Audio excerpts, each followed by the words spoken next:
Sebelum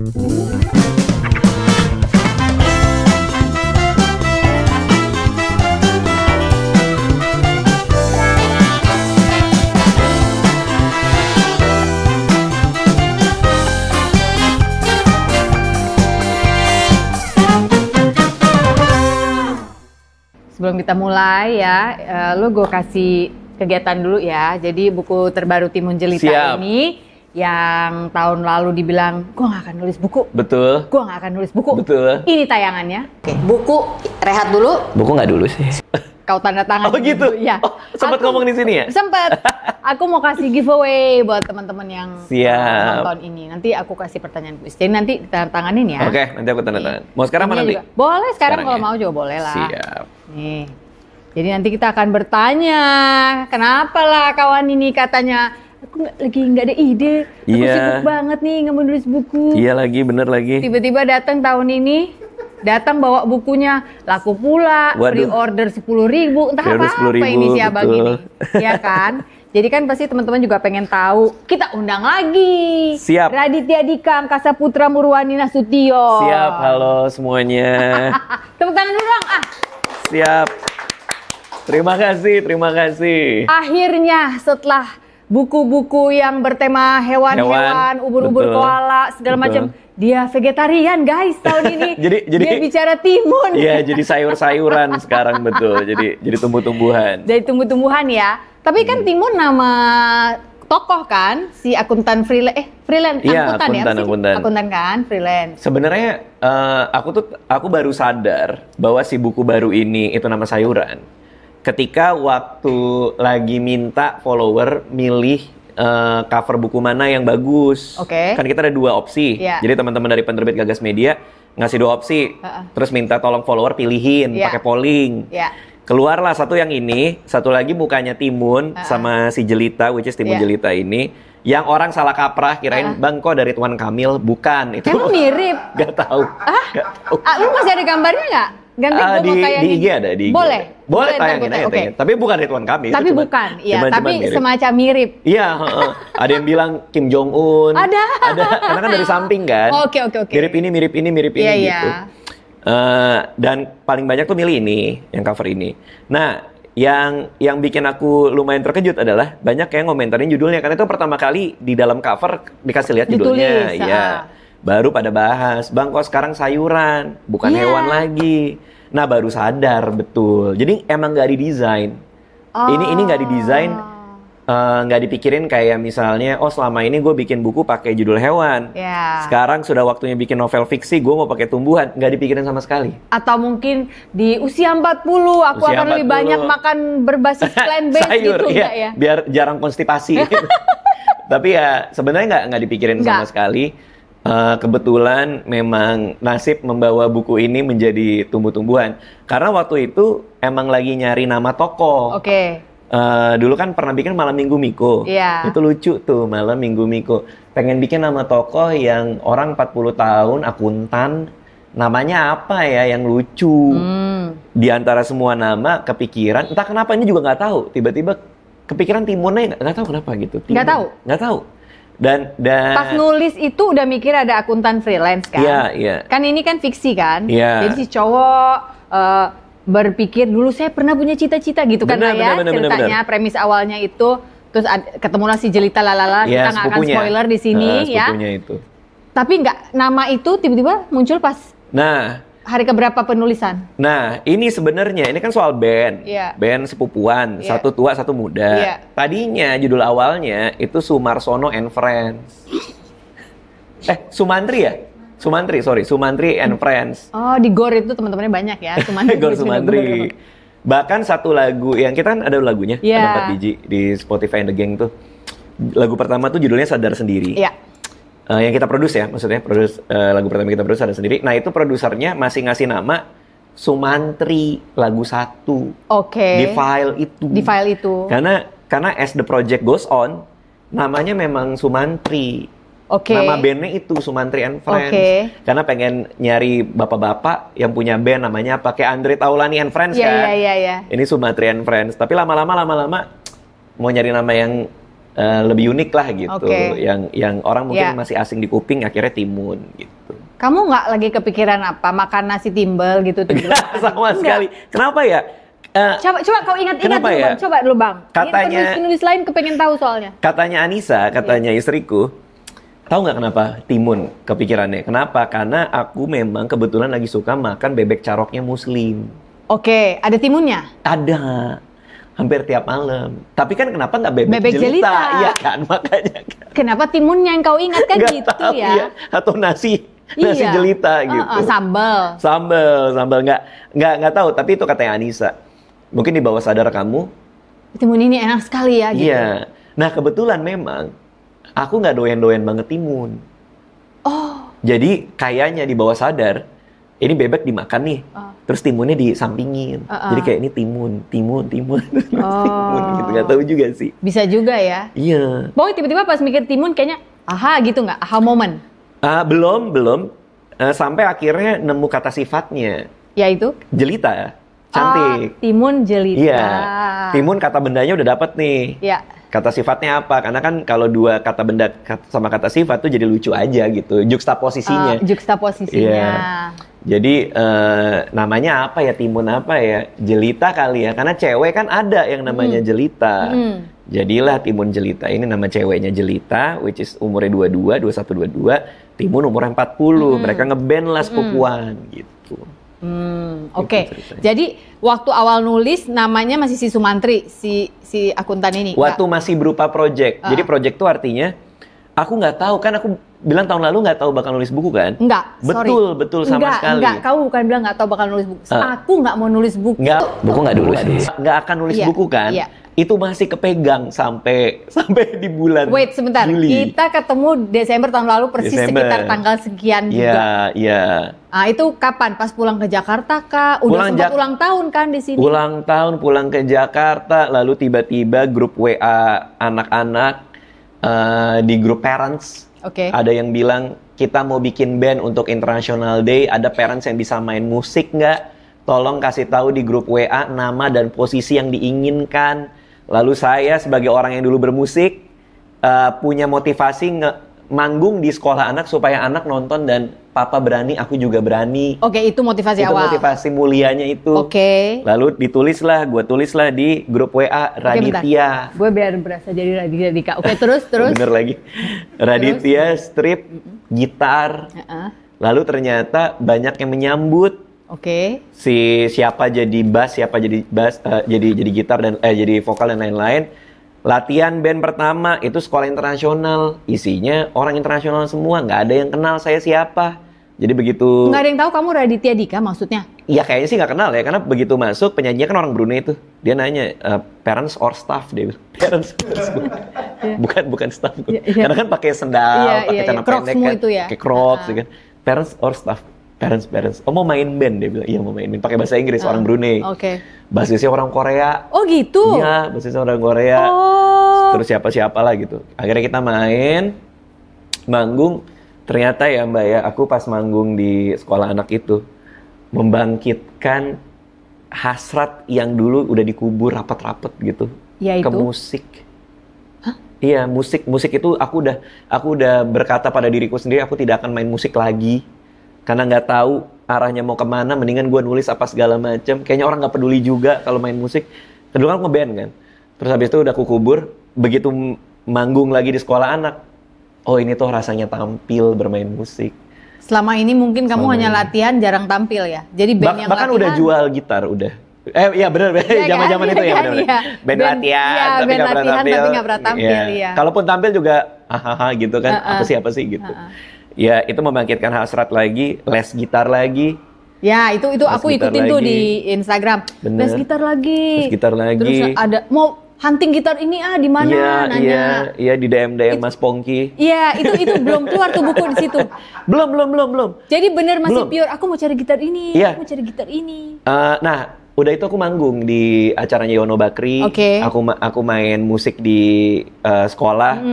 Terus aku belajar jazz lagi, lagu-lagu jazz lagi. Terus aku berpikir Mbak, aku kalau selamanya bawain lagu orang, kok rasanya beda kayak aku ngelihat musisi tampil bawa lagu sendiri.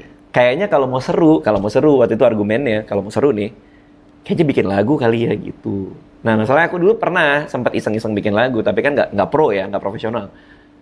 Ikut kelas songwriting. Ada di Udemy, di studio, ada berbagai macam tempat lah. Total ada sekitar 4 kelas, 4 sampai 5 kelas aku ikutin. Tahun berapa itu ikut kelas songwriting? Baru.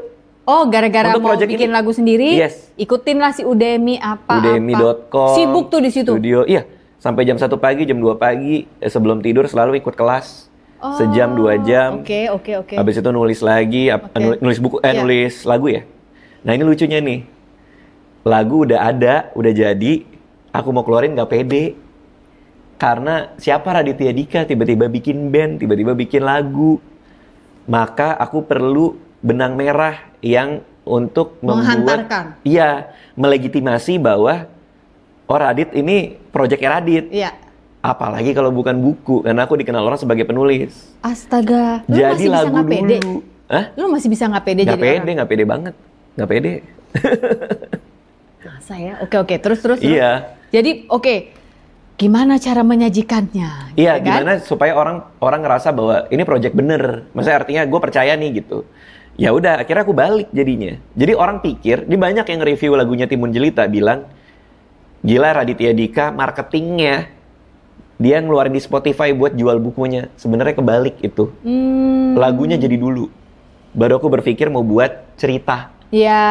Nah, cerita itu konteksnya nulis ya. Ini lagi-lagi belum buku nih. Karena aku bilang aku nggak mau nulis buku. Nggak mau nulis buku. Yeah. Oke, sebentar. Ini timeline udah bulan apa nih di 2024? Gue nggak bisa nih ngebayangin tanpa timeline. Maret kali ya? Maret, April, Mei, Juni. Maret. Juli. Ya, Juli Agustus lah ya. Baru sih. Astaga, baru 6 bulan. Yang lalu terpantik betul. Untuk dibuatkan buku. Betul. Oke, lanjut. Betul, oke. Nah, tapi itu belum buku kan? Belum. Aku baru bilang itu cerita kan? Iya. Tadinya aku mau bacain cerita itu sambil di YouTube. Manggung. Oh iya. Kayak cerpen-cerpenku. Ya, aku ikutin tuh. Aku udah ini, siapa yang mau denger? Gue daftar, dengerin. Iya, itu. Nah, tadinya mau itu. Oke. Tiba-tiba yang tadinya cuma 1 cerita, 2 cerita, 3 cerita, keasikan jadi ada 8 cerita soal si Timun Jelita ini. Ngobrol lah sama penerbit Gagas Media. Aku pertama kali kan buku diterbitin sama mereka. Ya. Ngobrol, masih seru nggak sih buku? Masih, kok gue kayak nggak punya hasrat nulis lagi ya? Kenapa gue lagi punya? Terbitin di kita, kata mereka gitu. Ya iyalah ya. Iya kan? Terus kayak, ya udah baca dulu deh, dulu. Mereka setuju, kita meeting. Ya udah akhirnya jadilah buku Timun Jelita ini. Sebenarnya buku ini lahir dari lagunya, sebenarnya itu. Jadi memang aku bikin buku ini benar nggak ada niat, betul. Tapi demi lagu itu bisa diantarkan dengan baik, maka aku nulis. Inilah lagi. pramusajinya. Betul. Gitu. I see. Dan jadi keikat semua kan jadinya. Oh, ada di buku bunyi, di lagu bunyi gitu. Gitu sih. Lu nggak sadar kalau ketika itu terjadi, terjalin dan terrajut, itu adalah marketing yang powerful sekali. Lu nggak ngerasa bahwa seperti teman-teman follower lu pada bilang kan, oh gila nih marketing, S3 nih marketingnya, S4. Tapi kan aku kan udah lama ya di sosial media ya. Aku udah lama di sosial media. Lalu peganganku untuk pemasaran tuh cuma 1. Apa tuh? Yang which is nggak semua orang ngeh bahwa di sosial media cara pemasaran yang baik itu apa. Semua pemasaran di sosial media currency-nya adalah conversation. Coba ulang, semua? Currency, kurs. Kenapa orang mau ngomongin kita? Iya. Nilai tukar ya. Nilai tukar. Kenapa orang mau bicarakan kita? Oke. Semua currency? Currency dari marketing di sosial media adalah conversation. Mereka mau bicarakan kita. Karena mereka bisa bikin percakapan dari kita. Percakapan dari kita atau percakapan tentang kita? Percakapan tentang kita. Oke. Yang karena kita percakapannya ada, maksudnya gitu. Gara-gara Raditya Dika, terus orang jadi ngomongin di luar dari sosial media apa di sosial medianya? Di sosial media. Oh, dia ini loh, dia ini gitu-gitu maksudnya. Maka kita harus selalu kasih amunisi untuk orang membicarakan kita. Oh, diempanin. Ya, makanya Timun Jelita aku selalu cerita manggung di sekolah anak. Itu jadi currency. Tahu nggak, Radit tuh manggung sekolah anak, makanya bikin ini. Lalu aku cerita soal lagu. Dan emang bener ya. Maksudnya semua marketing yang baik berawal dari kejujuran aja dan storytelling kan. Lagu Jika Bersamamu aku dapetin dari Anissa karena katanya tiap dia pulang habis capek kerja, Dia mau ngecas energinya dengan meluk aku. Yeah. Itu aku jadiin lirik. Dan itu jadi ngomongin kan. Baru ya tadi lewat di TikTok di FYP ku. Kayak gila si Radit bikin lagu ini karena istrinya gitu. Tapi itu kan karena si percakapan itu kan terjadi karena kita yang ngasih tahu bahwa memang itu. Betul. Nah, kalau tadi dibicarakan soal sadar nggak bahwa itu marketing apa segala macam, kesadaranku hanya di berapa banyak percakapan yang bisa aku kasih untuk orang ketika aku bikin project ini. Kesadarannya di situ. Bukan di pemasarannya, bukan kayak gue mau marketing ini, bukan. Tapi gue mau ngasih sesuatu untuk dibicarakan deh gitu. Oke, I give you something to talk about. Yes, gitu. Nah, makanya cara aku menceritakan bukunya, cara aku menceritakan lagu-lagunya, main di sekolah anak, which is semuanya beneran ya, faktual terjadi. Itu aku bicarakan terus gitu.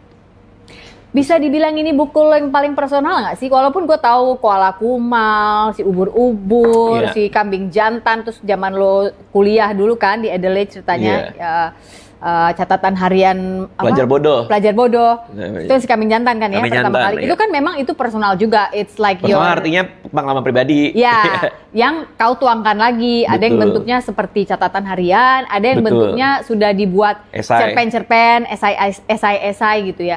Gue agak relate tuh di situ karena sejauh ini juga buku-buku gue lebih ke esai pendek dari apa yang aku alami dan yang aku observe gitu. Betul. Tapi yang ini sangat pribadi karena sekarang keluarga masuk semua, orang tahu ada keinginan seorang bapak di situ yang ingin tampil supaya anaknya lihat gitu kan. Ini kan pertumbuhan karakter Raditya Dika berubah yang tadinya si pelajar, terus si Jejaka jatuh cinta dan Jejaka jatuh cinta dan patah hati terhebat kan? Segala macam itu, and then now kepala keluarga yang menghidupi keluarganya tapi di sisi lain juga ingin terlibat dalam kontribusi tumbuh kembang anak di mana saya pengen anak saya ngeliatnya papa berani, gue juga harus berani. Iya betul. Bisa nggak dibilang ini paling personal? Karena ini keluarga itu semua nih. Si Anissa mau nge-charge energi, peluk itu kan everything about your family ada jadinya. Ya inspirasi kan datang dari kehidupan sehari-hari ya.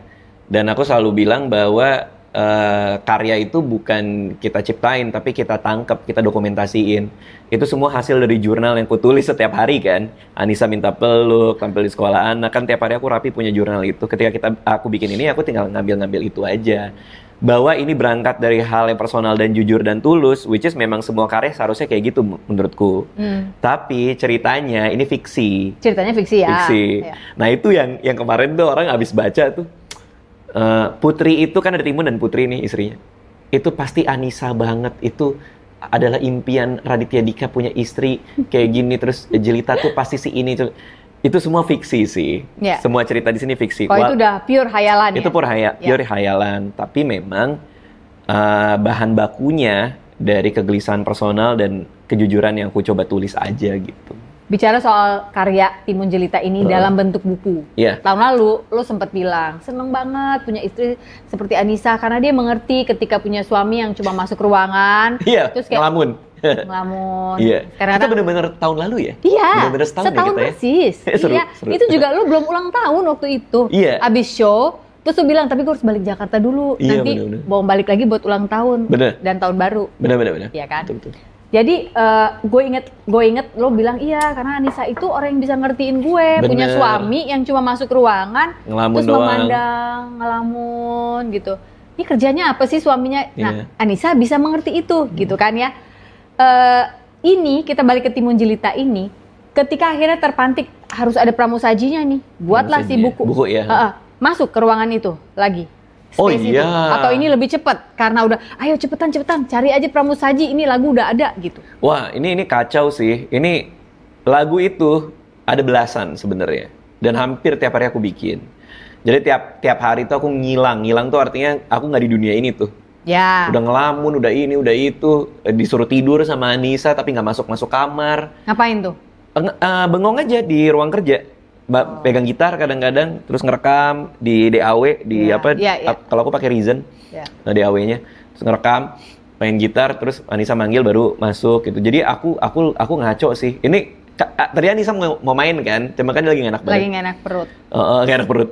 Cuman kalau dia bisa cerita ya, ini kayaknya yang paling aku ngaco. Arti ngaco tuh paling aku paling aku disconnected dari semua hal yang ada di dunia itu di project ini. Ini bener-bener gila banget. Karena tadi kan cuma 6 bulan. 6 bulan belasan lagu, 1 buku, 8 bab. Iya. Belum lagi rekaman, produksi kan? Iya. Nulis lagu aja udah berapa lama? Belum lagi ke luthier gitar. Iya. Beresin ini, beresin itu. Iya, belum lagi digodain Mas Pongki kan? Lihat deh. Dengan gitar-gitar. Lihat di gitar ini. Iya, belum lagi mau ganti pick up lah, mau apa lah. Iya, bener, hari ini humbucker, besok mau yang beda lagi gitu lagi. kan. Wah, tuh curhat tuh kayaknya. Banyak mau tuh kayaknya. Iya. Ya, bener. Jadi emang aku disconnected banget selama 6 bulan. Tapi lagi-lagi Anissa Aziza, istriku itu kayaknya dia emang paling paham. Dan sebenarnya dia adalah pembaca pertamaku, dia adalah pendengar lagu pertamaku. Karena semua yang aku ciptain aku ngomongnya ke dia. Hampir semua inspirasi lagu-lagu itu datangnya dari dia, kehidupan kita pribadi gitu. Ada yang suatu hari aku habis berdua sama dia, kita tuh kadang suka ngedate berdua. Karena kangen aja pacaran nih, bahasanya pacaran. Lalu kan nikah kan? Iya, yang kalian makan sushi lah, yang apa. Ketahuan kan gue follower banget gitu. Makan apalah, suap-suapan lah, apa gitu. Iya, suap-suapan. Ada kan, yang tahu disuap-suapin makanan Jepang itu. Iya. Nah, aku tuh kadang nggak tahu dia diem-diem ngerekam kan. Iya. Tahu tuh dia posting aja itu. Nah, cuman ya. Dan harus repost ya, biar aman rumah tangga. Biasanya sih. Kok cuma dilihat gitu. Tapi artinya, pas aku pulang berdua sama dia, aku mikir, gue kan orang introvert banget ya, nggak punya temen ya. Kemana-mana kok sama dia gitu ya. Akhirnya pas pulang sama dia aku ambil gitar, terus yang aku bikin depannya tuh, memang aku orangnya begini, tidak punya teman, aku suka sendiri. Tapi semenjak ada kamu aku jadi, itu gara-gara dia juga. Artinya kehadiran dia itu membuat inspirasi yang nggak terbatas buat aku gitu. Meskipun ujung-ujungnya disconnected ya. Tapi dia paham itulah serunya sih menurutku gitu. Kalau lagi disconnected itu berarti Raditya Dika lagi ada di dunia lain gitu ya? Aku di dunia lain. Aku udah nggak di sini aku. Udah hilang aku. Iya, karena khayalannya jauh sekali gitu kan. Anak-anak ngerasa itu? Kan aku selalu ada punya waktu ya buat dongeng, buat apa. Tapi kalau memang lagi tidak sama anak ya anak-anak ngerasa. Terutama Alea ya, anakku yang paling gede. Baru aja kemarin dia cerita ke mamanya. Papa itu kenapa ya kalau kerja nggak pernah ajak aku deh. Sedih nggak sih? Sedih banget. Nah gara-gara itu aku ajak dia ke book launching kemarin. Kalau Aca, anakku yang paling kecil itu kan profesor. Iya, si Prof Aca tuh moody kan. Kadang-kadang mau, kadang-kadang enggak gitu. Cuman Alea tuh kayak, kok papa nggak pernah ajak aku ya gitu. Akhirnya aku ajak kemana-mana gitu. Mulai aku ajak lah, aku tawarin, papa kerja mau ikut nggak apa segala macam. Nah, kadang aku ngerasa aku butuh waktu buat mereka juga sih memang. Karena project ini memang segitu menyita waktu dan imajinasi. Kadang kalau lagi jalan aja, aku juga disconnected tuh kadang-kadang ngelamun tuh. Si asistenku si Nurul tuh suka ngerasain tuh.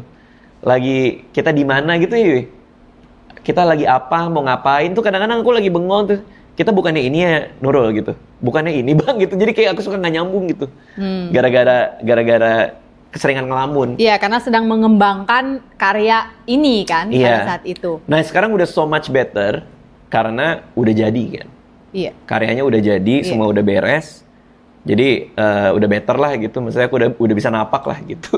Udah bisa napak? Betul. Ngaruh nggak dengan tahun lalu pas kita syuting, kau minta kopi sampai 3 gelas? Oh, emang iya? Iya. Sekarang gitu? Minum teh. Apa nih yang berubah? Oh, jamnya. Oh, jam. Okay. Karena kita kan waktu itu ngobrol pagi.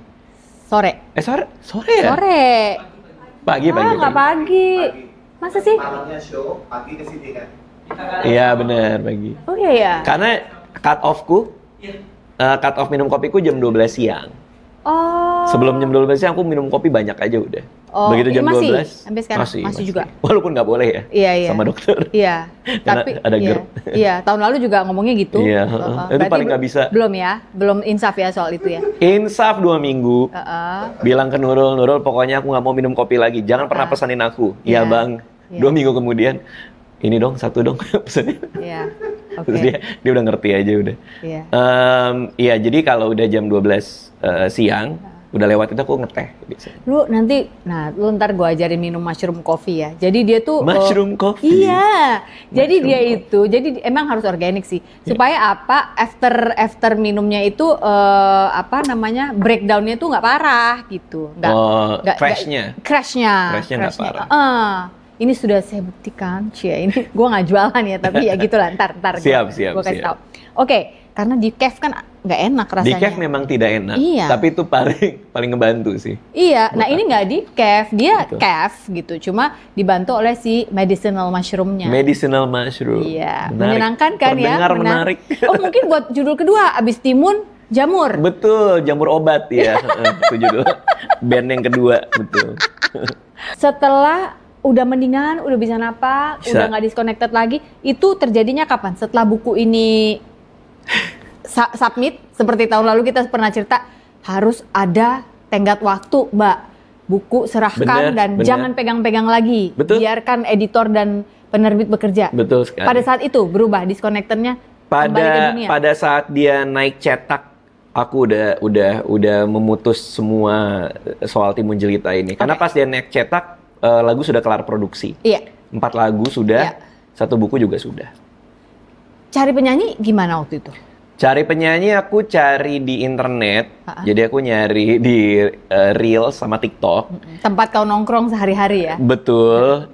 Ketemu satu penyanyi bersuara bagus menurutku ya. Enak kok, enak suaranya, empuk ya. Terus aku minta Nurul DM dia, tawarin mau nggak. Terus dia merasa itu penipuan. Iya iyalah, aku juga kalau di DM, saya dari tim Raditya, penipu, blok. Kalau aku juga gitu, pasti kok ngaku-ngaku. Untungnya kita ada mutual friend yang dia bisa konfirmasi kan. Oke. Si Nurul tuh asistennya Raditya Dika bukan? Ya benar gitu. Akhirnya ketemu, kita ngobrol. Ya ada 1-2 kali kita saling review lah, kira-kira kerjasama enak kayak gimana, kira jadi si rekaman. Artinya Timun Jelita ini sekarang berupa band atau duo enggak? Atau bisa berubah format untuk kamu bermusik untuk live-nya? Iya. Hanya duo band sih. Tapi kalau tampil ya kita ada additional. Iya. Tapi berarti duo kan? Kayak Roxette juga duo, ada bandnya pasti. Bener. Jadi ini duo. Aku kemana-mana bilang aku dan dia sih. Artinya per kontrak kah si penyanyi ini, jadi bisa ganti penyanyi, misalnya nanti suatu musim penyanyinya mau laki-laki misalnya, atau apa, bisa begitu juga? Terbuka untuk kesempatan itu atau? Jujur aku belum bayangin sejauh itu sih, karena kebetulan memang di Timun Jelita kan penyanyinya memang cewek, Jelita itu kan memang perempuan. Apakah nanti akan berubah atau apa, aku juga belum tahu, aku nggak ngerti. Apakah bisa ini IP bisa disematkan ke mungkin gitaris lain dan penyanyi lain, mungkin aku juga belum tahu. Pada suatu siang setelah sebuah serangan kecemasan terjadi kembali pada saya digerakkan untuk kembali ke rumah ayah, meminta maaf atas semua kesalahan saya. Saat itu saya menangis sebagai anak kecil yang tidak bisa ditenangkan. Saya tidak percaya bahwa kepala saya sedang dielus orang yang selama ini saya rindukan. Miracles do happen. Ternyata manusia dapat berfungsi di dalam masyarakat seakan-akan nothing is wrong, tetapi tidak akan bisa bertahan lama. Pertahanan hancur juga lambat laun. Overthinking at its best is happening day after day. Padahal jangan lupa bahwa the truth is, Dia begitu sayangnya kepada kita ciptaannya. Oleh sebab itu, kita memang butuh Tuhan sebagai tempat untuk meminta ampun. Bertobat dalam artian percaya bahwa kita sudah Dia ampuni. Selamat mencerna pelan-pelan teman. I hope that you'll always remember that you are loved. You are not a problem. Buku ini sudah bisa didapatkan di toko buku Gramedia atau toko-toko buku besar lainnya, ataupun secara online. Get a copy of my book today. Jangan di-overthinkingin. See you around, guys. Mungkin gitaris lain dan penyanyi lain, mungkin aku juga belum tahu. Tapi tujuanku sih sebenarnya pengen manggung sih sebenarnya. Kamunya pengen manggung. Akunya pengen manggung, pengen on stage. Jadi, tapi kan ketika ini udah jadi karya ya Dika, kayak Yovie and the Nuno kan Yovinya nggak usah ikut manggung, lagu-lagunya tetap. Oh gitu ya? Iya dong. Mas Yovie pernah nggak main itu berarti? Sering. Oh gitu? Oh, sekarang udah nggak ya Bapi ya? Yovie and the Nuno udah nggak ada Yovinya kan? Yovie udah resign. Dari Nuno. Tapi nama Yovie and the Nuno jalan gitu. Iya. Kahitna pun dia udah nggak main ya sekarang ya, karena sejak jadi staff khusus ya, gue lupa namanya. Iya, Pak Presiden itu. Iya, sejak itu. Jadi sekarang juga kalau kita lihat Kahitna udah nggak, Yovie nggak main lagi. Iya. Tapi apakah Kahitna berhenti? Enggak. Bener. Gitu jalan. Make sense sih. Iya kan? Memperlakukan ini sebagai sebuah IP aja kan. Toh lagunya juga udah ada. Dan gitu it's possible. Iya. Mungkin kalau kita bicara ini jauh sebelum zaman pandemi, ketika yang namanya work from home aja sesuatu yang asing gitu ya, mungkin susah nih bisa terrealisasi. Bener. Thanks to pandemi ya. Bener. Cuman persoalannya adalah, kan aku pengen banget manggung sebenarnya ya, bawain lagu-lagunya Timun Jelita. Pengen banget tuh manggung. Cuma aku lupa, manggung itu biasanya weekend. Acara musik. Ya. Weekend itu saya stand up mulu. Iya. Nggak putus-putus. Iya, jadi ya itu dilema yang aku hadapi sekarang. Karena jadi kita harus milih? Kalau milih sih, sudah pasti stand up kalau milih ya. Karena itu yang memang dari dulu dilakuin. Dan kita ada komitmen sendiri sama tim kan. Udah panjang gitu. Kalau harus milih sih pasti stand up. Makanya nih aku lagi mikir-mikir nih gimana ya caranya. Apa aku mainnya tiap weekdays apa gimana gitu sih. Jadi belum tahu pemecahannya kayak gimana. Karena tawaran udah ada soalnya. Iya, iyalah. Iya. Tawaran udah ada dalam arti tawaran untuk tur kah?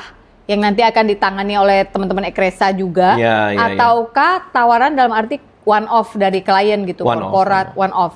Ada bisa nggak main di sini, gitu. Seorang Raditya Dika mau ngambil tawaran one off. Karena setauku kamu kan all rounder mikirnya. Harus dengan sistem gue, cara gue. Itu benar. Iya kan? Nah, karena belum terjadi, jadi aku belum kebayang. Jadi belum bilang iya? Kebetulan karena jadwal kalau itu. Jadi udah mental duluan karena jadwal. Tapi kan, karena aku belum nyobain nih. Iya. Kan aku bikin stand up sendiri kan, memang karena aku pernah nyobain. Iya. Stand up diundang orang, terus banyak nggak puasnya. Makanya aku bikin sendiri. Nah kebetulan aku belum ngerasain, jadi diundang puas atau tidak aku belum ngerasain. Tapi kalau aku willing buat nyoba, iya aku willing buat Willing nyoba. to try? Iya. Ayo siapa yang berhasil pertama kali mengundang Raditya Dika korporat, dia membuka diri. Kalau tanggalnya pas, kau berarti Timun Jelita. Betul. Kalau manggung pertama sih kita udah, tapi di acara book launching kan. Oh iya, oke. Dan itu pun aku juga terlibat kan. Tapi kan itu kan acaramu sendiri hitungannya tetap kan. Ya meskipun yang ngelola penerbit ya. Iya. Tapi kan aku juga terlibat jauh tuh, kayak gimana flow-nya, gimana apa gitu sih. Kita mundur sedikit ya. Ini kan berarti 6 bulan yang lalu baru mulai penulisan dan segala macam ya kan. Dan cari si penyanyi dan workshop dan rekaman dan ini dan ono dan apa segala macam. Kapan sih yang syuting catatan harian menantu Sinting itu dilakukan? Aku tuh sangat buruk soal tanggal ya. Oke, tahun lah. Makanya ada Nurul nih. Januari tahun ini. Januari tahun ini, 2024. Itu syuting days-nya berapa hari? 40. 30. Jadi pulang dari podcast di sini, liburan sama keluarga, pulang langsung syuting. Kayaknya ya. Ya. Oke, belum ada si Timun ya di sini. Belum. Jadi sama sekali. Iya, jadi benar-benar hanya mikir, gue mau main film lagi yang tidak ada, bukan gue yang nulis. Bener. Produksi juga bukan gue. Bukan, Pak Sunil yang direct. Gue murni. Murni hanya main. Iya, murni hanya film main. Film Batak, betul. Oke. Gue mau nanya itu. Kenapa kau mau main film itu jadi si Sahat? Sahat, betul. Yang adalah Pangloy Purba. Yang adalah filmnya keren. Aku nonton gitu ya. Cuma kok seorang Raditya Dika mau main film itu di mana ada beberapa pertanyaan gue ya. Karena tadi kan kita dari sisi bapak. Kau mau anakmu lihat gitu kan. Betul. Ini kan ada sisi di mana harus acting ya sayangnya anak-anak kalau nonton acting bermesraan dengan orang lain. Oh ya adegannya cukup panas lagi ya. Cukup lah. Iya untuk orang yang nggak nyangka itu akan keluar dari seorang Raditya Dika. Apa yang bikin sampai akhirnya oke, gue mau. Karena gini, aku tuh percaya banget Pak Sunil Soraya. Dia produserku udah lama. Gara-gara dia aku bisa ngedirect dengan baik, which is dimulai dari film single ya. Skrip Catatan Harian Menantu Sinting ini ditawarkan itu sebenarnya di sounding ya. Dari tahun 2015. Oke, udah sounding, lama. Udah. Gua lagi ada cerita, mungkin lo tertarik buat baca gini-gini. Tapi itu kita sama-sama lupa atau Pak Sunil lagi ngerancang sendirilah, aku nggak paham ya. Hingga tiba akhirnya tahun lalu dia nawarin, terus dia bilang, tapi adegannya ada beberapa yang kayak gini apa segala macam gitu. Ya aku kan profesional lah ya. Terus aku tahu lah, nama juga film, acting segala macam. Bicara sama Anissa bilang nggak ada masalah, ya aku juga nggak ada masalah. Cuman buat aku itu lebih ke bahwa ini aku menarik banget karena aku didirect orang dan aku memerankan seorang karakter yang aku belum pernah mainin gitu. Cara laki-laki Batak. Laki-laki Batak ngerokok Dan walaupun di film aslinya itu dipotong adegan rokoknya, padahal gue juga ngelihat udah latihan padahal gue. Gitu. Gue juga ngeliat lah, ini kemana nih adegan rokok, kayak kerasa lah ya ada kayak dipotong. Kayaknya mungkin persoalan batas umur kali ya, atau apa gitu, mungkin platform nggak mau kali ada rokok. Aku nggak paham juga. Cuman di skrip dan latihan dan syuting aku sih ngerokok gitu. Tapi artinya ya aku merasa sebuah dimensi baru dalam mencoba bermain sih. Dikasih acting coach juga, 2 orang lagi acting coachnya. Acting, dan masalahnya kau actingnya pakai bahasa Batak juga. Iya. Tiba-tiba ngomong sama mama, bisa marhata Batak kau gitu kan. Betul. Yang adalah you never speak Batak ever sama kan. Sekali, dalam hidupmu. Sama sekali. Ke orang tua juga nggak pernah kan? Nggak pernah. Tapi dengar mereka berbahasa Batak pernah? Papaku doang. Ke saudara-saudara? Ke saudara iya, ke ibunya, dulu ya, almarhum opung nih. Horas, do kabar gitu-gitu kau dengar? Iya, tapi kan cuman kita cuman selamat-selamat gitu ya, selamat-selamat. Kayak gitu. Nah, pas itu gimana? Kan nggak gampang loh bahasa Batak itu. Ini 22 tahun perkawinan, aku sakit boso Jawi, ini nggak bisa-bisa, cuma hepeng-hepeng aja dia taunya, sama Bodat. Nah, sama Bodat ya. Tapi readingnya berapa lama Nurul? Readingnya? 3 bulan reading, itu hampir tiap hari ya. Jadi itu hampir tiap hari 2 jam, 3 jam, 2 jam, 3 jam. Bahasa Bataknya, adegan-adegan di filmnya. Masih ada yang ingat gak kalimatnya? Aduh, dak songoni doang. Songoni mah. Dan songoni mah. Itu doang. Karena itu benar-benar tapi ngafalinnya ngeletek banget sih. Ngeletek banget, aku artiin per kata, apa segala macem. Tapi nadanya juga harus benar. Hebat gitu. Kau ya. Bener, aku pas nonton, kok bahasa Batak kawan gitu. Iya. Kayak beneran gitu loh, kamu tuh bisa bahasa Batak nih gitu. Nasutionnya keluar nih gitu. Iya, itu mah berkat acting coachnya sih. Siapa acting coachnya? Mas Badar sama Bang Jo. Ada 2 orang. Mereka ngegembleng banget sih, bener-bener di tiap hari lah. Itu bener-bener tiap hari ketemu mereka, bedah skrip, baca skrip apa segala macem gitu. Gitu sih. Oke, itu setelah syuting terus tadi kan Dika bilang kita kan harus profesional. Tapi kan kita bicara tadi soal anak-anak nih, angleku kan tadi soal anak-anak. Anak-anak suatu saat atau udah nonton juga aku nggak tahu. Oh nggak boleh kan, ada batas umur. Betul. Anak-anakku kan. Iya. Nah, ketika nanti udah agak gedean, pernah terpikir nggak nanti kalau kayak gini gimana jelasinnya? Enggak sih, karena buat aku ya kalau belum kepikiran, ya ini profesionalisme aja sih. Maksudnya kayak pekerjaan gitu. Oh jadi nggak ada masalah. Justru kalau aku ngerasa bahwa ini anak-anak kan aneh, justru itu jadi kayak kita merasa bahwa yang di layar itu bukan rekaan. Ngerti gak sih maksudku? Ngerti. Iya. Ya jadi buat aku, mamaku kan juga nonton. Apa mama? Pas lagi premier. Mamaku nonton, papaku nonton, semua saudaraku nonton. Ada adegan itulah segala macam gitu. Ya nggak apa-apa, diapresiasi aja. Bagus kamu main yang gini. Oh gitu? Iya, karena buat dia yang memang itu kerjaan gitu. Ya nggak gini, buat dia itu Sahat bukan Radit. Betul, gitu ya? Sama istriku juga gitu. Di frame-nya memang bukan suami dia, memang betul, karakter. Tapi nggak mudah loh. Maksudnya itu adalah Dika ketika menjadi Sahat. Betul. Kan tetap ada Dikanya. Kalau kita bicara acting ya. Mungkin karena ketika jadi Sahat, iya. Aku bisa nih ciuman sama kau. Tapi aku nggak ciuman ya. Iya. Kalau di film itu sih. Iya. Nggak ada ya? Nggak ada adegan ciuman. Iya. Oh tapi tipuan kamera. Rekan-rekan ya. Koreografi lah ya. Iya. Nah itu kan tetap nggak mudah memandang lawan main kita seakan-akan kita benar-benar berhasrat pada dia, itu kan. Benar. Walaupun itu Sahat ya. Aku nggak tahu sih. Mungkin karena begitu action aku tahu itu kerja ya. Maksudnya action ya aku jadi orang lain. Itu yang pertama. Kedua juga skrip kan Anissa juga baca, aku juga baca. Kadang teknis adegannya juga dia paham. Pas lagi ada syuting adegan-adegan gitu dia juga di lokasi si Anissa. Itu jadi, membuat kamu merasa lebih tenang nggak?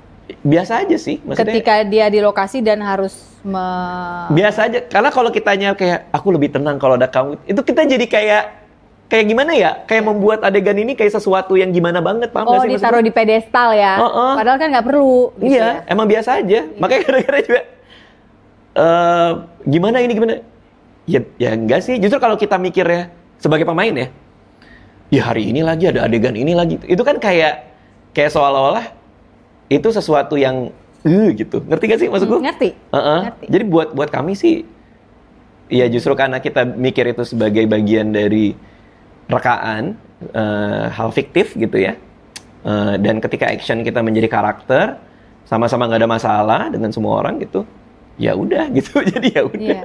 Kenapa aku tanya? Karena mungkin banyak penonton di sini nggak memahami. Bener. Bagaimana sih caranya? Kan nanti anaknya nonton ini. Apalagi kalau bata-bata, nanti anakmu nonton. Istrimu nanti kayak mana? Nggak marah dia gitu-gitu kan ya.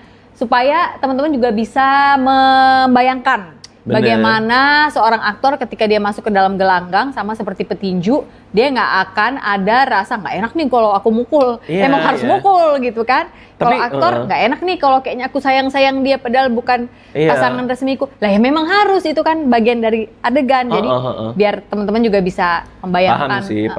angle-nya. Cuman ya kan lagi-lagi ya aku juga paham lah, maksudnya kayak mungkin nggak semua orang ada di industri kan, maksudnya nggak semua orang tahu acting itu apa segala macam. Secara kasat mata sih mungkin ada kebingungan itu ya. Cuman kami yang ngejalanin kayak ya biasa aja. Gitu. Orang nggak ada apa-apa juga, maksudnya nggak ada apa-apa juga. Iya. Gitu sih. Oh oke. Ini menarik karena aku kemarin waktu nonton sempat mikir ini nanti kalau ketemu lagi sama Dika mau nanya. Mau nanyanya bukan karena nggak ngerti ya. At a level aku ngerti karena sebagai pemain kita harus bisa. Cuma kan menjawab pertanyaan orang-orang yang nggak pernah lihat abang mainin kayak begini, kok kayak gini gitu dia ambil gitu yang. Pun juga sebaliknya ya, kan ada aktor yang memang nggak mau terima adegan apa ini. Dan nggak apa-apa juga. Nggak apa-apa juga. Maksudnya semua orang kan beda-beda gitu. Komitmen dalam perkawinannya mungkin berbeda gitu ya. Atau apapun alasannya lah. Iya. Oke. Sekarang kembali lagi ke si Timun Jelita ini. Dari awal lu nulis buku si Kambing Jantan itu, awal banget tuh dulu 2005 ya? 2005 April. terbitnya. Nah itu ingat. Kalau itu ingat. Karena itu yang mengawali semua karir ini. Ya. April. Waktu pertama kali nulis buku, aku pernah baca di sebuah, aku lupa itu wawancara atau apa, di mana katanya Raditya Dika percaya bahwa menulis buku itu harus laku. Oh gitu? Ada gue nggak tahu apakah penafsiran wartawannya yang disconnected gitu, ataukah memang lo pernah mengatakan itu gitu? Aku kayaknya nggak inget aku pernah ngomong gitu ya. Kalau secara eksplisit buku harus laku tuh aku nggak inget. Cuman aku bisa ceritain pengalamanku ketika, karena aku pecinta berat buku-buku susah, artinya susah dibaca filsafat apa, aku suka banget. Terus ada satu momen di mana dalam hidupku, ini setelah Kambing Jantan keluar ya, aku tuh pengen bikin buku yang lumayan serius sebenarnya gitu. Terus tahu nggak, aku kan masuk ke industri. Terus ada rapat penerbit, pemasaran segala macam. Yang dibuka tuh data penjualan. Dan ketika mereka buka data penjualan, yang diobrolin adalah kayak ini buku ini laku, buku ini laku, buku ini laku, selalu buku laku. Nah, sementara aku sebagai penulis, yang kadang kita punya idealisme ya. Dan kedua, kita nggak ngeluarin duit loh ini. Itu duit orang loh yang kita pakai buat nerbitin semua buku ini. Benar. Kadang kita kan nggak nyampe ke sana. Bahwa ini ada duit orang, ada karyawan harus dikasih makan apa segala macam ya kan. Nah, ketika rapat pemasaran dengan penerbit itu, aku duduk terus aku nyimak kan, terus aku pikir kayak, oh memang kalau buat industri, buat penerbit, buat ini, ya gimana pun juga laku adalah yang mereka bahas. Laku adalah currency-nya. Iya, kalau kita bicara currency ya. Laku adalah nilai tukarnya gitu. Mau sejauh mana lo memperjuangin ini terbit gitu kan. Jadi di situ aku berkompromi sebagai penulis. Di situ pikiranku terbuka bahwa mungkin aku nggak bisa untuk naif banget lah untuk kayak inilah buah pemikiran gua dan gitu loh. Nah, mulai aku punya perspektif bahwa gimana pun juga aku berusaha sekuat mungkin bahwa ini terjual banyak eksemplarnya. Dan itulah yang ngebuat aku sampai sekarang itu terjadi, Mbak. Lagu yang aku tulis, bahkan yang baru kan stand up comedy yang Mbak nonton, dalam pikiranku adalah gimana orang ini dalam perspektif laku, artinya gue ngelayanin orang juga. Orang bisa ngikutin, bisa ketawa. Bahkan ini banyak banget loh yang review yang bilang bahwa Timun Jelita itu gue udah lama nggak baca buku, akhirnya gue baca lagi. Ada yang nggak pernah beli buku, akhirnya beli buku gara-gara Timun Jelita. Dan rata-rata ya, nggak semua ya, rata-rata bilang bahwa ini ringan banget, artinya enteng banget bacanya. Tapi kan yang dulu-dulu juga nggak kalah ringan. Maksudnya bukan berarti ringan itu jelek ya. Maksudnya it's an easy read kan gitu. You pick it up, page turner, asik udah kelar gitu. Bener. Nah, banyak yang belum pernah baca bukuku sebelumnya. Oh, jadi kamu punya follower baru secara bukui? Bukui, betul. Iya. Terakhir nulis kan 6 tahun lalu. Iya. Iya, 6 tahun lalu. Si ubur-ubur, terakhir tuh. Katakanlah orang biasa baca umur 14 atau 12, katakanlah rata-rata ya, pasti ada yang lebih muda juga ada. Coba berarti kan yang umur 12 sekarang itu umur 6 tahun dulu. Berarti yang baca apa nih? Gen Z paling muda? Ternyata banyak Gen Z. Gen Z buncit ya, yang paling akhir ya, karena kan kita udah masuk alpha. Nah artinya, nah aku juga nggak pernah lepas itu pemikiran bahwa ini buku aku bikin ringan. Tentu kalau ada yang mau bikin buku yang berat ya urusan dia ya. Mau bikinnya dengan bahasa yang sangat apik, dengan plot yang sangat kompleks ya itu masing-masing aja. Tapi karena aku punya perspektif bahwa ketika udah duduk pas meeting, ini laku. Kayaknya harus ada elemen itu juga sih di dalam hal-hal yang aku bikin gitu. Karena mau nggak mau penerbit yang ngeluarin modal dan mereka bertaruh kepada aku gitu. Jadi kan nih ya kita bicara realita lah ya. Ini bukan adu kasarnya ya, bukan adu mana yang paling wah gitu. Bukan ya. Tapi mana yang lebih gampang untuk orang bisa konsumsi dan beli. Nah itu perspektif laku nggak laku itu yang aku bawa sampai sekarang kalau bikin sesuatu sih. Gimana pun juga gue kayaknya harus mikirin dari sudut pandang orang yang menikmati produk ini deh gitu. Iya. Jadi yang bikin lakunya poinnya si Timun Jelita ini apa? Kalau menurutmu? Poin lakunya menurutmu apa? Bahasa yang sangat sederhana. Yang coba aku sajikan dengan gampang dan mudah untuk dikonsumsi. Jadi bahasanya disederhanain. Semua bahasa sederhana. Dan ini kan soal musik. Iya. Kan ada yang ngomongin soal digital audio workstation, audio interface. Itu semua ada footnote-nya. Di bawah jadi orang. Di bawah. Kalau audio interface 1 atau berapa gitu di bawahnya. Sebuah alat untuk menangkap. Dia banci penjelasan ya kayak gue juga. Bener ya? Iya. Gue kalau apa-apa tuh perhatiin deh di buku juga ada. Tapi di podcast juga kalau si bintang tamu atau narasumber mengucapkan sesuatu, itu pasti kita kasih keterangannya di bawah. Ini adalah ini. Bener. Yang dimaksud adalah pembandingnya yang adalah ini supaya orang ngerti gitu. Bener. Karena di buku komunikasi yang dulu aku baca pas aku zaman kuliah ya. Itu ada yang bilang bahwa komunikasi itu apa yang orang tangkap, bukan apa yang kita mau sampaikan. Komunikasi itu apa yang orang tangkap. Bukan apa yang kita mau sampaikan. Kita mau nyampaikan sesuatu, kalau dinangkapnya lain, kita gagal sebagai seorang komunikator. Benar. Ya kan? Artinya, makanya ketika aku bilang audio interface adalah kalau dia nggak tahu itu apa, ya berarti nggak nyampe dong bayangannya gitu. Gitu sih maksudnya argumenku sih. Iya. Jadi itu menurutmu membuat mereka akhirnya, makes me feel smart ya setelah baca ini. Ya nggak sih, in a way kan empower orang. Ada yang komen itu ada yang kan? mention Aku bilang merasa pintar setelah aku bisa selesaikan satu buku, aku komit, dan itu sebenarnya dalam satu angle tertentu adalah misi sebagai penulis tercapai loh itu. Bener, tapi sebenarnya itu baru aku ngehnya ketika aku bikin first reader, klub first reader. 6 orang, berapa orang first reader Nurul? 7? 5 ya? Itu diundi ya, yang beruntung ya? Di interview sih. Di interview. Hah? Kayak kerja? Betul. Tunggu, ulang. Pada suatu siang setelah sebuah serangan kecemasan terjadi kembali pada saya digerakkan untuk kembali ke rumah ayah. Meminta maaf atas semua kesalahan saya. Saat itu, saya menangis sebagai anak kecil yang tidak bisa ditenangkan. Saya tidak percaya bahwa kepala saya sedang dielus orang yang selama ini saya rindukan. Miracles do happen. Ternyata manusia dapat berfungsi di dalam masyarakat seakan-akan nothing is wrong, tetapi tidak akan bisa bertahan lama. Pertahanan hancur juga lambat laun. Overthinking at its best is happening day after day. Padahal jangan lupa bahwa the truth is, Dia begitu sayangnya kepada kita ciptaannya.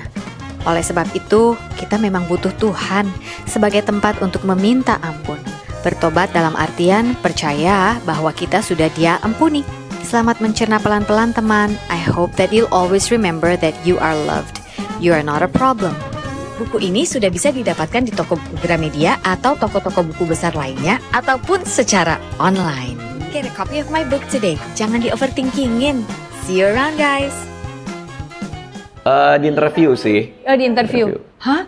Kayak kerja? Betul. Tunggu, ulang. Kan ngomong di sosmed. Siapa yang mau jadi first reader? Saya yang pembaca semua pertama. Mau dong. Banyak. Terus kita saring. Gue saking tahu dirinya pasti bakal lambat, gue sampai diam aja udah nggak usah. Pasti gue lambat. Gue mau beli sweater aja lama banget, habis mulu. Siap. Apa namanya? Orang daftar. Terus HR ku yang interview. Karena mereka juga dapat ongkos kan setiap kali datang. Oh, datang ke tempatmu, jadi bukan dikirimin online. Bukan. Berarti diutamakan yang di Jakarta. Aku nggak tahu teknisnya ya. Cuman yang jelas mereka datang aja. Gitu. Pertanyaan, ketika datang apa yang ditanya? Oke. Jadi orangnya udah kekumpul dengan semua CV dan lain-lainnya sudah kekumpul, sudah kepilih 5 ya ternyata ya, bukan 6 ya. Kepilih 5 orang. Terus aku ngeblas di WA, aku blast ke HR-nya untuk disampaikan semua orang poin-poin apa yang mereka harus kritisi. Jadi mereka dapat bukunya banyak itu, ada 7-8 poin. Tolong kritisi yang pertama kontinuitas karakter, kontinuitas cerita, artinya ketika aku ngomongnya A, di bab berikut masih A nggak gitu. Terus mana bagian yang tidak bagus, tolong dikritik. Yang longgar ya, yang nggak tight ya. Mana yang tidak dipahami dari ceritanya, masukan untuk ceritanya, apakah ceritanya sudah cukup menarik hingga mau baca sampai habis, yang kayak gitu-gitu. Jadi mereka datang 5 orang, udah ngegebukin rame-rame aja. Menurut lo mana? Gitu? Ini si 5 orang yang dikasih kesempatan membaca ini adalah sebelum tahap ngasih ke editor. Itu di draft 4 kalau nggak salah. Editor belum apa sudah? Editor sudah pegang. Sudah? Editor pegang dari draft 2. Oke, sudah boleh pegang. Jadi sudah ada tektok ya? Sudah ada tektok dengan editor sampai di draft 4. Begitu masuk draft 4, aku udah pede tuh karena aku bilang ke editor, dari draft 4 ketika ketemu first reader, gue tinggal naik 1 draft udah siap cetak. Oke. Ternyata digebukin abis gue di situ. Ini kurang bagus, ini aku nggak ngerti audio interface apa. Aku mulai ngelamun ketika udah ngomongin soal penciptaan lagu karena aku nggak ngerti istilah-istilahnya. Wah, aku dengerin semuanya. Emang live gitu kamu di situ? Duduk, aku duduk di situ. Oh, jadi nggak lewat tulisan ya? Orally? Iya. Yeah. Ngomong apa lagi, apa yang jelek, apa yang kurang bagus gitu. Okay. Udah mereka ngomong semua. Berani tuh mereka ngomong, ini jelek bang. Karena di awal aku udah bilang, gue hidup dari kritik, gue hidup dari masukan. Gue tidak akan sakit hati, apapun yang lo omongin, bilang jelek-jelek aja. Gue percaya ini masih jelek, gitu. Itu yang membuat mereka punya izin untuk gue sikat gitu. Dan iya, betul. Mereka ngomongin semuanya, aku catet, keluar dari ruangan itu, aku telepon penerbit. Kayaknya nggak draft 5 deh. Kayaknya masih panjang deh. Jadi draft berapa? Draft 7 akhirnya, cetaknya. Tahun lalu, dia bilang, aku paling panjang draft 5, Mbak. Aku anggap itu sudah harus diberikan kepada editor. Di usia 40 ini draft 7 dia. Draft 7 lah ya. Manusia 7. Bisa berubah memang ya. Betul, terutama kalau belum siap. Karyanya belum siap. Iya. Jadi setelah digebukin rame-rame itu, disconnected lagi dong. Lumayan disconnected. Itu masih masa-masa disconnected sih. Oh, masih. Iya. Naik draft ke draft 5. Oke. Terus abis itu aku bikin first reader lagi tapi lebih kecil. Oke. Nggak sebanyak itu. Ya, aku pilih aja beberapa dari yang dari yang first reader itu. Abis pilih, naik draft ke draft 6. Draft 6 ketika, yang aku bilang tahun lalu, ketika yang kita pindahin cuma titik sama koma, berarti udah siap cetak. Nah di draft 7 itu udah cuman kayak, titiknya gue pindahin kali, komanya gue pindahin kali. Oke, udah siap. Gitu. Draft 7 naik. Itu gue pegang loh sampai hari ini. Siap. Beneran. Tahun lalu ketika kita ngobrol, buku gue yang ungu itu, si paling overthinking kan belum keluar. Gue masih dalam rangka, taruh. Iya. Lu yang bikin gue bilang ke editor, udah ambil. Karena lu sempat ngomong, kalau kita cuma pindahin titik sama koma doang, udah deh. Itu sudah waktunya. Karena pada saat kita ngobrol itu, gue emang cuma geser gitu. Ya? Akhirnya terbit kan? Iya. Terbitnya Maret. Betul. Tahun 2024. Ya itu artinya memang, ya sama itu pegangan gue juga. Di draft 7 memang cuman, ini kayaknya komanya ini deh. Ini udah ngada-ngada kan? Udah ngada-ngada, udah dirasa-rasain kayaknya belum. Ya kan padahal udah. Takutnya orang kalau lihat komanya gini nanti. Udah mulai. Ini titik koma kali, bukan koma mulai ya, aneh-aneh ya. Ya udah waktunya terbit. Tinggal bilang ke penerbit, naskah gue udah siap cetak. Cetak lah. Gitu. Selesai lah itu ya. Selesai itu. Selesai dalam bentuk buku ya. Iya. Karena kan bukunya yang dicetak duluan, baru si lagu-lagunya itu baru dipublish. Nah itu sambari ngerjain yang lain, bikin materi stand up baru. Itulah banyak kali kegiatanmu. Iya jadi dosen juga di UI. Iya aku lihat itu. Terus, pembicara. Berapa kali seminar ya. Entah motivator apa sih yang kau lakukan itu? Nggak ngerti. Nggak ngerti ya? Kemarin Desember itu tiba-tiba bulan ini berarti ya? Ya kuarter 4 ini tiba-tiba banyak banget yang ngundang buat minta diajarin perusahaannya ada level-level manajer, dikumpulin terus dikasih omong soal cara berpikir kreatif.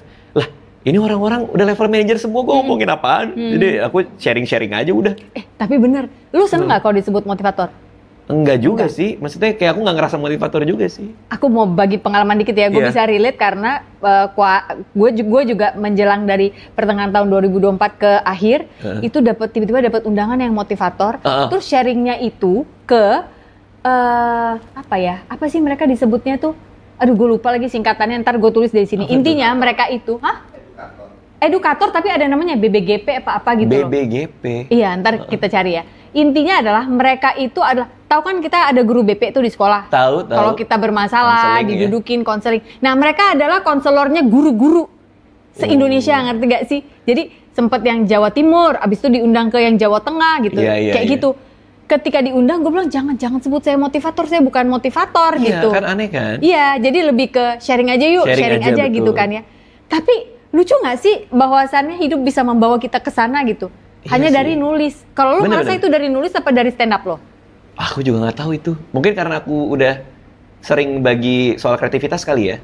Iya. Tapi kan biasa orang undang lo untuk financial. Itu udah umum. Iya, kalau financial umum sih. Yeah. Karena memang aku sering sharing dan orang tahu aku ngerti gitu. Ini kan kayak motivator yang solid, semangat gitu kan. Aku nggak tahu dari mana. Mungkin kreativitas kali kan. Apa storytelling kali ya? Ya, mungkin itu ya. Tapi memang aku berbagi sudut pandangku soal kreativitas sih. Kayak kemarin aku diundang ke sebuah perusahaan, grup holding sebuah hotel besar di Indonesia, internasional bahkan. Disuruh ngomongin cara supaya karyawan lebih kreatif, apa segala macam. Oh ya udah aku sharing aja yang aku lakukan selama ini di kantorku gitu. Values yang kita pegang apa di kantor, cara supaya teman-teman lebih kreatif, supaya ide ada terus gitu aja sih gitu. Terus lu bikin dalam bentuk itu? PowerPoint. Sama gue PowerPoint juga lagi. Gue paling sebel tuh bikin PowerPoint. Karena menurut gue itu membuat gue membosankan gitu. Tapi kalau aku kan tipe yang gimana pun juga stand up comedian ketemu panggung ya. Iya. Jadi ya ngelawak aja. Iya, gitu. Ujung-ujungnya itu ujungnya ngelucu-ngelucu. Walaupun poin-poinnya si PowerPoint ada. gitu. Oh, kok gue kemarin disuruhnya gimana supaya pegawai-pegawai konten. Konten tuh happy maksudnya? Iya, jadi iya happy lah ya konten. Turnovernya ini rendah gitu. Enggak, supaya mereka stay in their position. Maksudnya kayak nggak pergi kan? Iya. Ya supaya turnover rendah kan berarti. Oh itu ya maksudnya ya. Supaya nggak keluar masuk karyawan. Jadi ya akhirnya jadi di ranah passion versus purpose dan who is your true identity gitu loh jatuhnya tuh. Ya nggak berarti. Ini harus seneng kali ya. Kerjanya harus happy gitu. Satu lagi dong. Apa tuh? 2025 nih gimana nih kita perekonomian nih? Perekonomian rumah tangga aja, rumah tangga. Ini kan yang nanya mama-mama ya. Jadi nggak usah yang saya dengan PPN apa 12%, enggak, gue nggak sejauh itu. Tapi memang PPN 12% kan bikin pusing ya. Iya.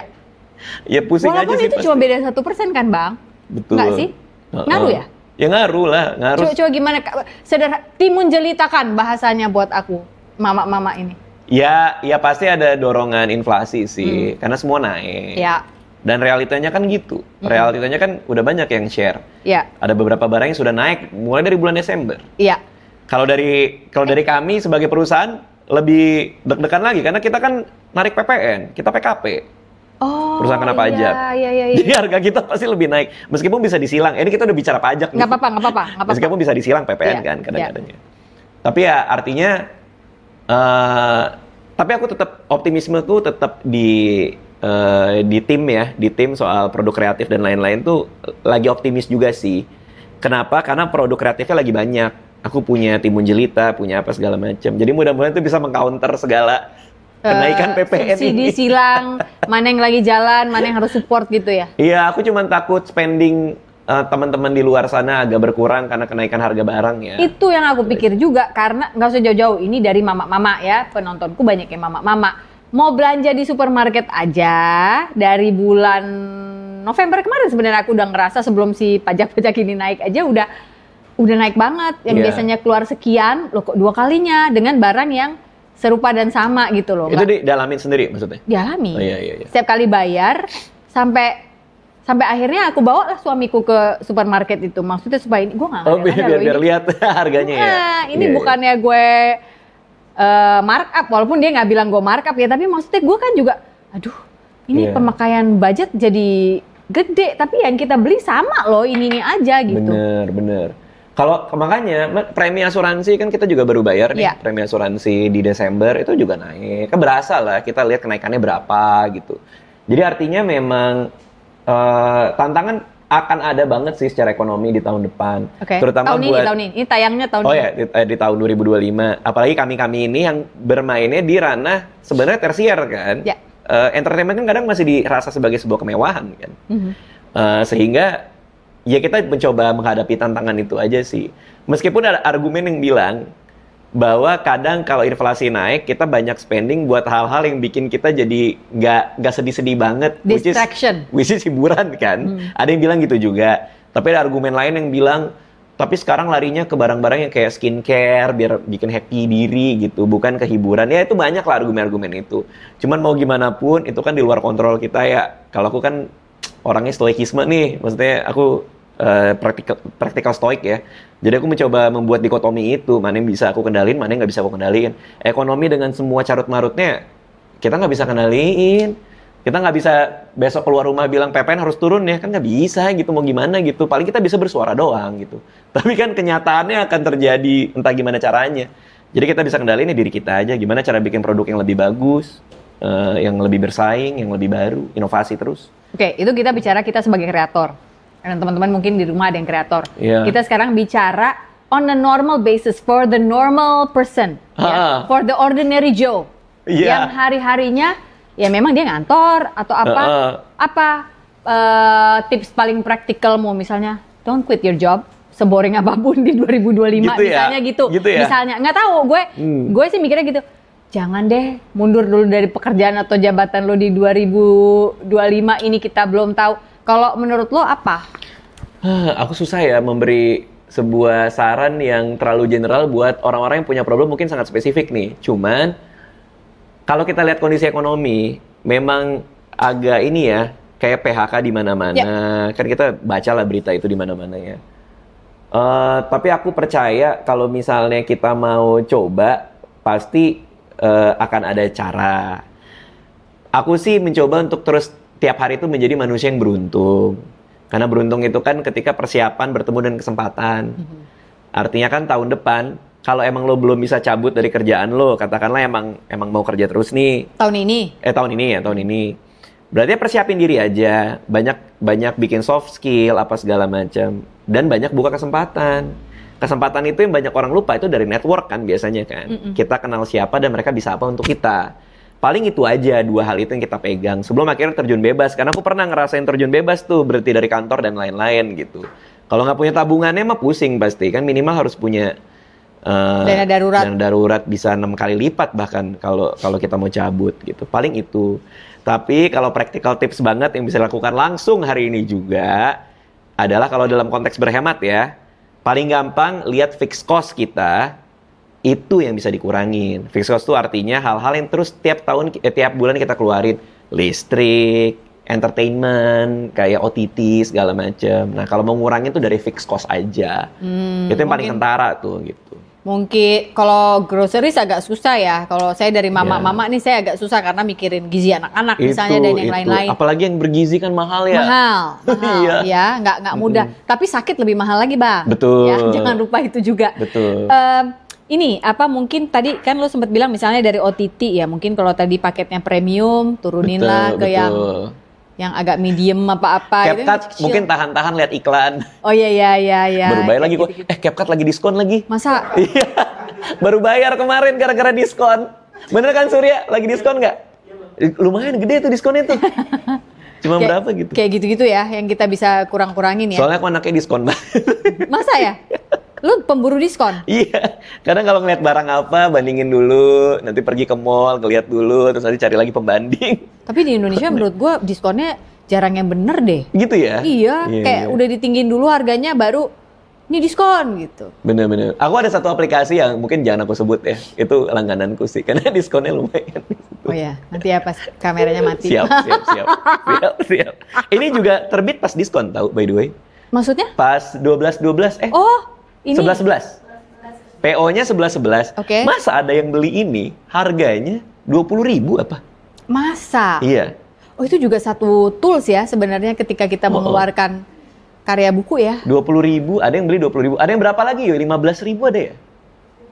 20 ribuan ya? 20.000. Pokoknya yang paling banyak beli harga ini 20.000. Bakal ada audiobooknya nggak? Belum tahu. Ternyata mendengarkan Dika yang bacain ke kita tuh menyenangkan loh, karena Emang pernah? Pernah dong. Dengerin cerpenku? Iya. Oh iya, siap. Gue kan diam-diam stalker. Siap. Tapi aku juga, itu kan argumen, aku menjawab argumen bahwa orang Indonesia nggak suka baca. Ya. Makanya ketika aku ngeluarin cerpen, ya udah kalau lo nggak suka baca, gue bacain aja, lo diem aja merem gitu. Tapi emang benar kok itu. Bener ya? Benar. Enak kok dibacain gitu. Iya. Jujur. Aku mau bacain ini, jujur. Tapi nggak ada waktunya. Jadi. Oh, jadi belum. Jadi Gue belum. terakhir dengar cerita lo yang apa sih tuh yang hantu, yang dia pokoknya hujan-hujanan, yang kuburan itu loh. Apa ya? Lupa deh. Aku yang 3 terakhir kuburan. ya. Yang si orang itu harus ke kuburan lagi, ada yang meninggal gitu. Aduh, kok gue Oh, iya. Aduh, harum ya, harum. Iya. Oh, itu sedih itu. Sedih banget. awalnya gue nggak pas dengerin lo tuh gue gini, Dika kalau yang hantu-hantu gue nggak mau deh, gitu. Gue udah mau matiin tuh karena gue nggak suka. Menurut gue nggak perlu dibahas juga, hantu banyak. Ngapain lu bahas? Ya? Kirain horor, ternyata plot twist mau gitu kan. Sedih banget itu. Sedih loh itu. Itu aftertaste-nya lumayan lama itu. Abis nulis itu. Di kamu? Iya. Di aku aja yang denger. Wow gitu. Yang paling aftertaste paling lama itu ada satu cerpenku judulnya Gendong. Oke. Itu tentang, aku waktu itu pulang zaman COVID, pulang mau gendong anak nggak dibolehin sama istri, karena belum mandi belum apa. Terus aku nanya kenapa nggak boleh gendong anakku ya, soalnya kamu baru dari luar. So aku kepikiran gimana kalau gue bikin satu cerpen tentang seorang bapak yang nggak boleh gendong anaknya. Itu sedih banget. Iya, makanya itu jadi satu cerpen itu aftertaste-nya lama bener itu. Iya ya, kena banget tuh ya. Kalau buat aku yang nulis ya. Iya. Gitu. Timun Jelita udah ada ininya. Apa tuh? Merchandise. Sweater. Ada nggak sih? On the way. Put, udah tahu kan ukuran aku? Karena selalu kalah saing mama ini kalau udah. Tapi suka nggak hoodie-nya? Suka banget. Enak ya? Enak. Iya. Guys, maaf ya kalau aku punya. Jadi kalian harus rebutan. Ya. Aku ada satu teman influencer. 3 hari dia nggak mandi. Ya nggak gitu kali juga lah. Pakai itu doang, kayak tidur ke mall. Karena enak dia bilang. Ya enak sih emang. Dipakai tidur, kan AC nyala tuh. Iya. Pakai tidur gitu. Dipakai sehat dan dipakai sakit enak ini. Udah gue tes waktu kemarin sakit, gue menggigil demam tinggi. Iya. Enak banget. Makanya pas aku bikin itu kan aku kasih nama hoodie enak. Maksudnya ini enak nih gitu. Oh iya, namanya hoodie enak ya? Namanya hoodie enak. Oh iya. Males mikir. Kayak IP-nya Timun Jelita namanya volume 1. Iya. Karena makanya pas aku kan distributorku kan ini ya, aku kan ada orang yang bantuin distribusi. Dikasih apa nih nama IP-nya? Oh, IP harus ada namanya gitu ya? Iya, kayak nama apa gitu yang keren gitu. Volume 1 aja udah deh. Volume 1. Gitu. Iya, kirain timun Jepang yang volume 1, yang kedua timun lokal gitu ya. Yang ketiga Car Timun dan tetimunan yang lain-lainnya. Iya. Selamatlah ya untuk karya-karyamu Raditya Dika. 2025 ini semakin menjadi cemerlang buat Dika dan keluarga, dan juga amin ya, dan juga semakin menginspirasi kita semua, bukannya menaruh beban itu pada dirimu, tapi terus terang aja semua yang kamu lakukan itu banyak menginspirasi banyak orang. Mas Pongki sama aku aja hari-hari itu sering kayak, ini gimana ya anak ini ya, gimana dia ngerti marketingnya ini ya, kayak mana ini harus kita tanya ini. Kita bawa dulu dia syuting lagi di sini. Aman. Terima kasih untuk waktunya. Sama-sama. Dan ketika ini tayang, lo udah 40 tahun, jadi selamat masuk ke abad berikutnya, yaitu 40 tahun Raditya Dika. Welcome to the club. Welcome to the club di mana lu harus mulai weight training dan harus Pak minimal belajar dari squat dulu supaya tidak terjadi kehilangan massa otot dan massa tulang. Oke? Tulang jelita Tulang jelita. Oke. Siap. Thank you for coming. Terima kasih udah juga diundang. tim, udah Terima kasih datang. semuanya. Surya, ada Putri, ada Nurul. Terima kasih. Nurul. Kita berjumpa lagi di kesempatan-kesempatan lain. Thank Hari you. ini bukan hari yang baik untuk menyerah. Katakan itu setiap hari. You are loved. Bye-bye. Siap. Terima kasih. Aman.